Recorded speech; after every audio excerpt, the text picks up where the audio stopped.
Okay mga kabay, so nandito na tayo sa part 3 ng ating vlog, no? Para dito sa Dao project. Mapapansin nyo, maano na, no? Hindi na mainit sa baba kasi naikasa na yung ating mga steel decking para sa slab natin, no? Dumating na rin yung mga additional pa namin na bakal tsaka mga kahoy para sa pagpoporma. Pero shoring jack yung ginamit namin pantukod dyan. Ayan, ito nyo yung mga rebar natin. Meron pa tayo mga L over 4 and L over 5 sa ibaba, no? Hanggang doon. Lahat yan, no? Lahat ng biga natin may crank bar, no? O extra bar na L over 4 at L over 5. Ayun, kung mapapansin nyo yung parang yung tinatawag na bangka-bangka. At 16mm lahat ng ginamit, no?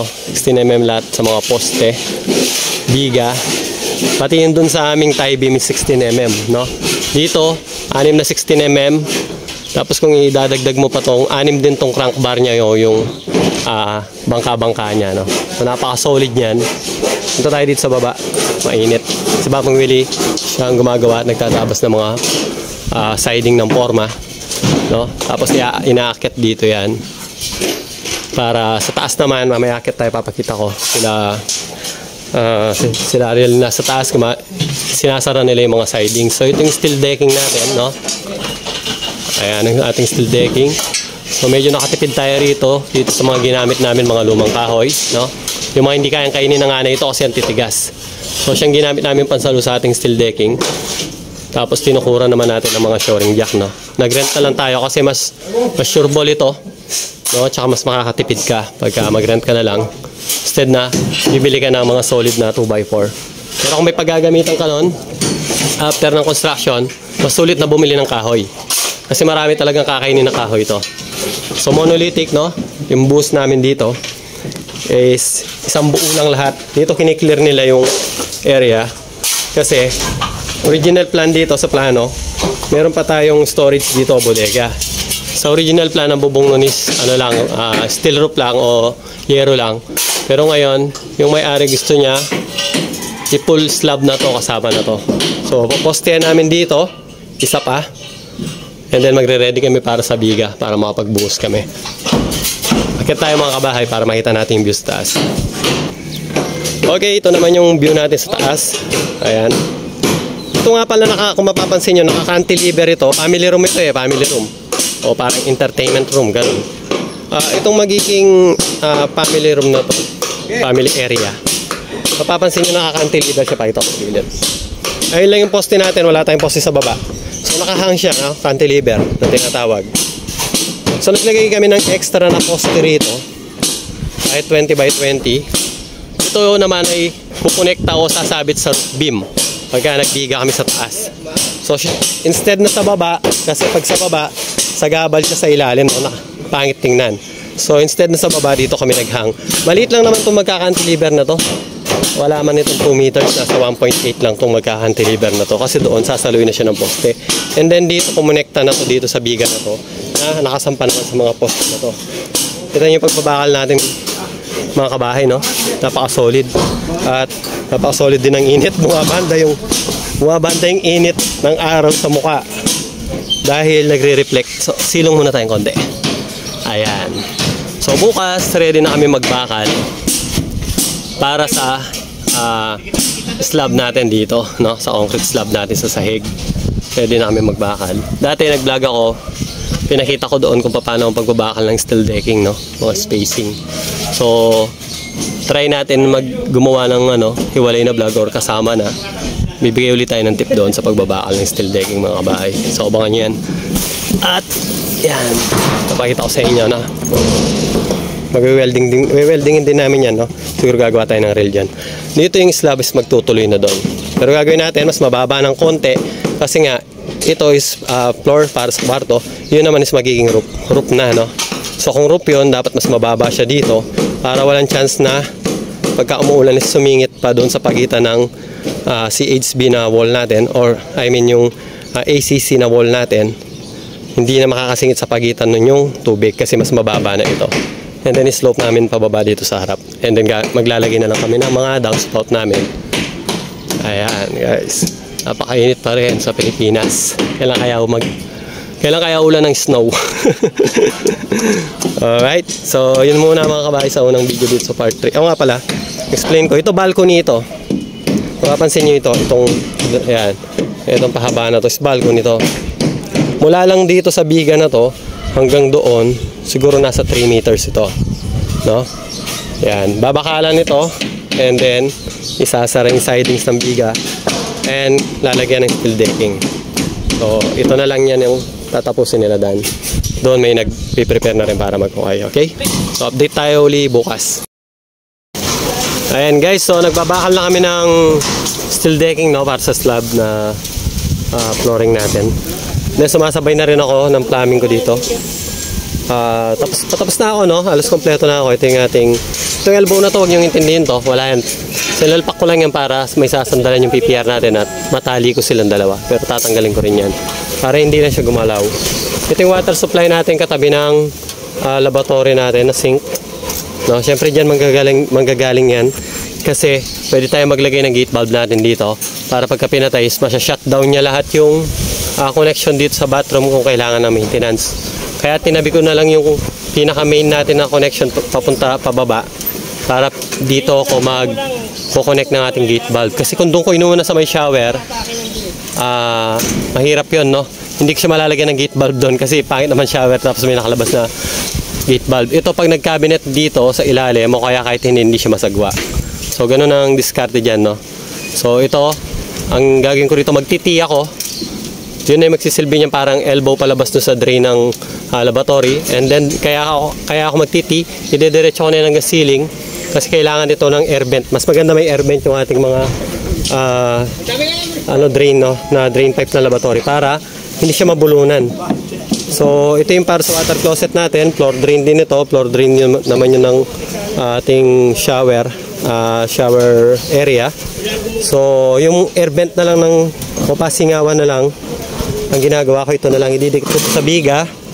So doon na lang ako magko-connect sa ibaba niyan, no? Itong air vent na ito yung magsisilbing air vent para dito sa water closet natin.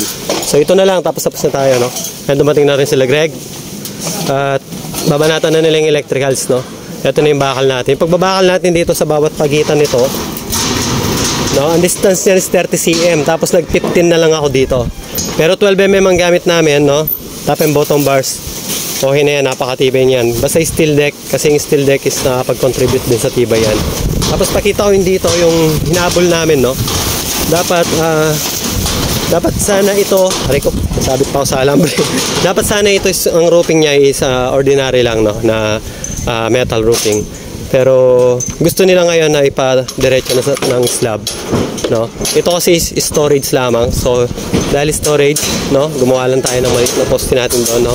Hindi na natin sinundan yung original na plano kasi slab, doon sa original na plano hindi siya slab. So naglagay kami ng additional na poste doon. No, pero ganito talaga design niya, may open dito. Open yan kasi merong bathroom dito sa baba at yung merong window. So para makapasok ng konti yung liwanag at saka yung hangin.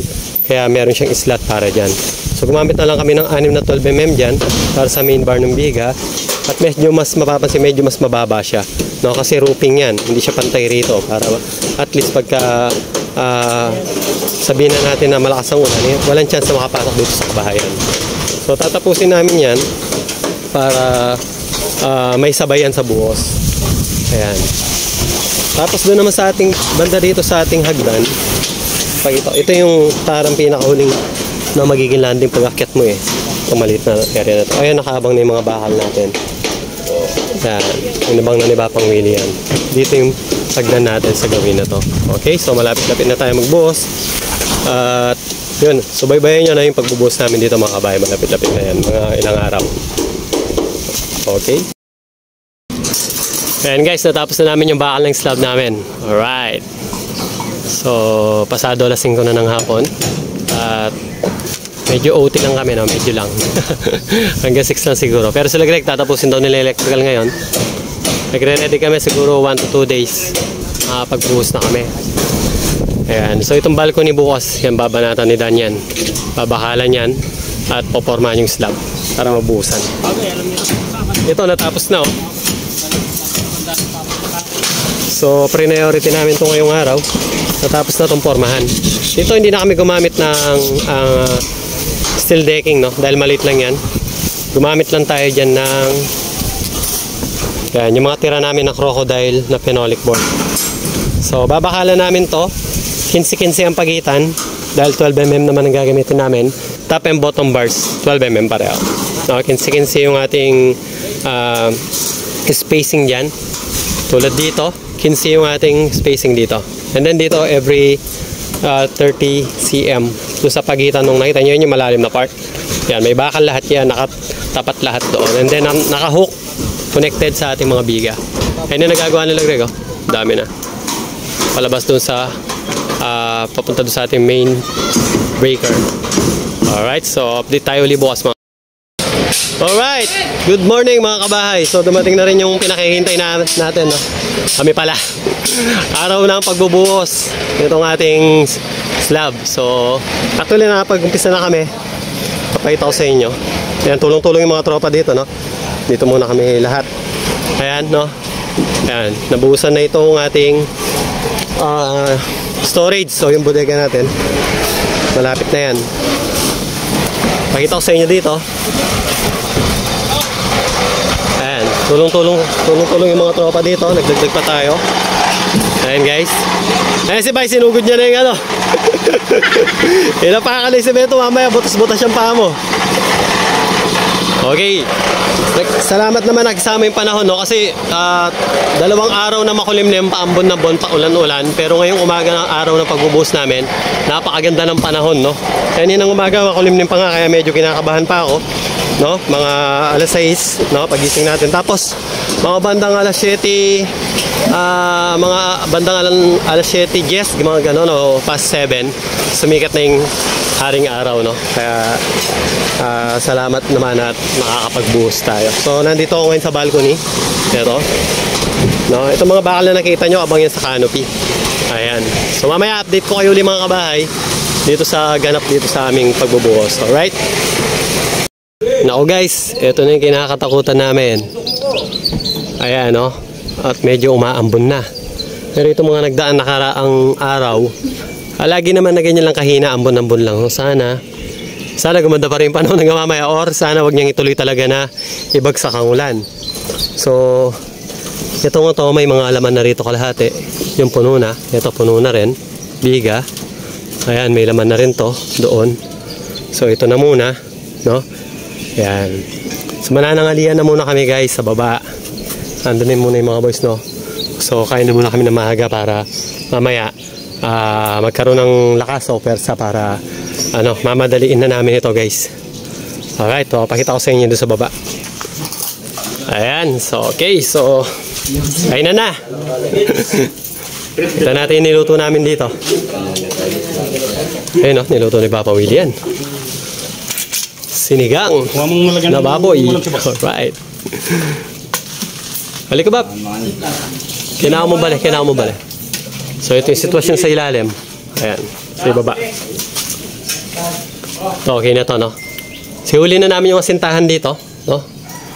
This size na hollow block. Paikot nito. Okay, may konting slot dito, 60 cm. Para sa liwanag at hangin kasi may bintana tayo dito sa magiging toilet and bath. Ayan. Umaambon na. Sige mga boys, kain na muna. Alright.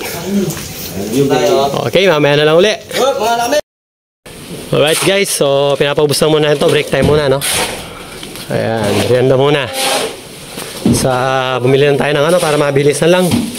Ayan, Angel's Burger, baka naman. Ayan, no? Ayan, baka naman.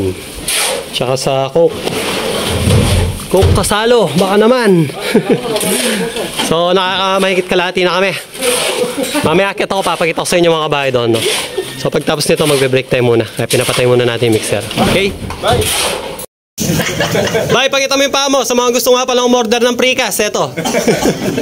Ayan, precast na yan. Mga baluster, yan. Pwede yan. Ginawa nung precast, di ba, yung paa niya. Hinapakan niya yung semento eh. Partida ba, may trangkaso pa yan? Oo. Walang trangkaso.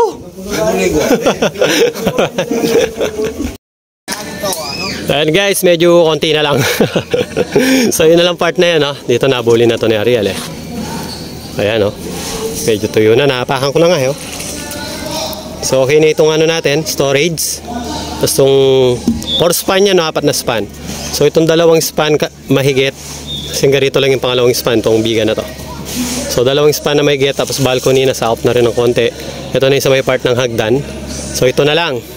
Halos patapos na itong isang span. So, isang span na lang yan. Halos yung tatapusin namin, alright? So, alas 5 na, no? So, yung overtime namin ito, syempre, hindi namin puputulin yan. Pero itong biga dito, patakbo doon hanggang doon. Tapos na, at yung mga biga niyan may laman na. So, konti na lang yan talaga, yung ibabaw na lang, no? At salamat na naman, kanina umuulan. Ngayon naman pinagbigyan tayo ng panahon, ayos. So, plano namin itong takpan ng blue sack mamaya. Para kung umulan man mamayang gabi, at least safety na siya na hindi tayo kakabaka. Kasi papahinga namin ito ng isang araw, hindi mo na kami papasok. At yun nga, after ng isang araw, pwede na kami magtagal ng mga sidings. Pero yung mga tukod natin, hindi pa natin tatanggalin yun, no? Until ma-reach natin curing time. At least mga 18 days, ganon. Alright?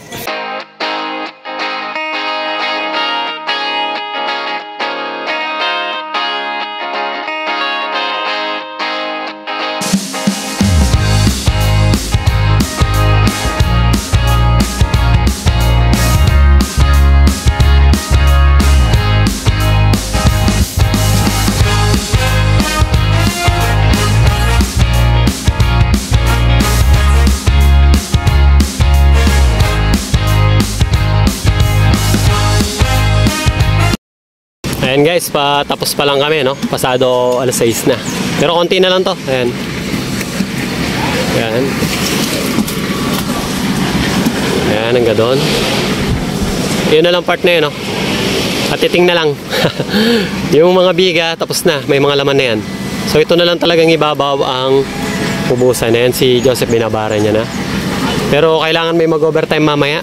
Siguro after mga 2 hours pa or 3. No? Baka mga anong oras na ba nun? 6.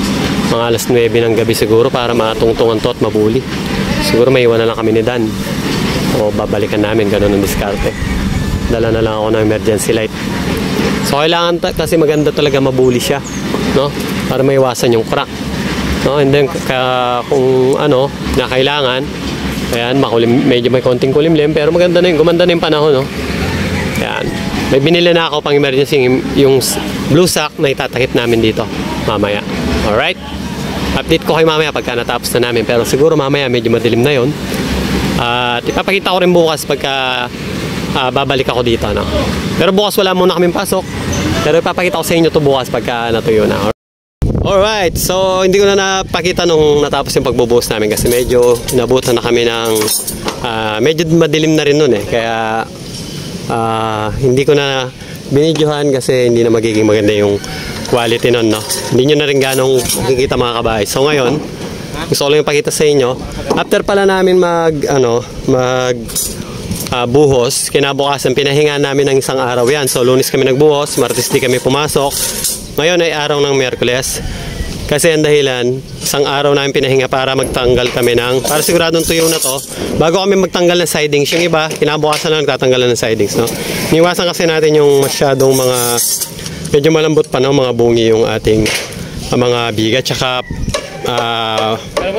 yung masyado pa siyang mapersa, no? Para hindi siya ganong, ito, pangalawang araw, kahit mapersa na yan, matibay na yan. So itong tinutungtungan ko, yan. Gusto ko lang din pakita sa inyo kung gaano ka-smooth yung mga buhos na ginawa namin. Gaano kakinis yan. Ayan, no? Makinis pa yan yan, makinis pa siya, shota mo yan. Best. Ayan. So, mixer lang, no? Minano-mano, pero parang ano na rin, ni-ready mix na rin. Pakita natin lahat, eh. Ayan, baka sabihin nyo, yun lang, eh. Ayan. Gaano ka-solid yung ating mga biga. Ayan. Paikot yan, mga kabahay. Ayan. Yung mga bolt na yan, no? Ang purpose niyan para sa canopy rito, yan ang magdadala. So may metal steel plate tayo na gagamitin. No, ito nakatungtong ako ngayon sa balcony, no? Ito tayo banda rito para may pakita ko. Ayan, ito yung ating balcony. Alright. Time out muna, nebak. Tariyan kayo mo ini. Ito naman doon sa plano may extension na konting canopy rito, no? Kasi sa ibaba niyan may window. Canopy rin ito, no? Same lang sila. Yun, maglalagay rin tayo ng canopy doon kasi sa may tapat ng pinto ng ating magiging storage o bodega. Ito yon. O tuyo na, oh. Nakita nyo walang crack, no? Ganun yung kahalagahan pagka nabuli. Kaya binalikan ko to kahit alas 12 ng gabi nung last time para bulihin, para walang crack. Kasi pag pinabayaan mo siya matuyo ng gano'n, magka-crack siya. So ayan, napaka-smooth ng ating poste. Ayan, makita nyo, wala talaga siyang mga crack. Ayan. So tapos didiligan, no? Nadiligan na to kanina. Tapos nung umambonis na didiligan pa. So hanggang dito na muna yung part 3 natin, mga kabahay. Ayan, nakapag-boost na kami ng slab namin. So sa part 4 natin, makikita nyo, magbubuhos naman kami ng mga poste namin papunta na sa roof beam. And then next nun, bubong na kaagad, no? Huli na tayo magwo-wall. Gagamitan natin to ng inuulit ko, gagamitan natin ito ng AAC block. Abangan nyo yun. Mabilis lang yung pag tatayo nun, no? Kaya ihuhuli na namin yung wall dahil sandali lang may sasara na namin yun. So yun mga kabahay, sana subaybayan nyo. O nga pala, nakapagtaas na kami ng mga bakal namin sa poste. Subaybayan nyo yung mga kasunod na mga paggawa namin dito hanggang sa matapos yung ginagawa namin, no? So hanggang dito muna mga kabahay yung part 3. Abangan nyo yung part 4. Okay, salamat sa panonood.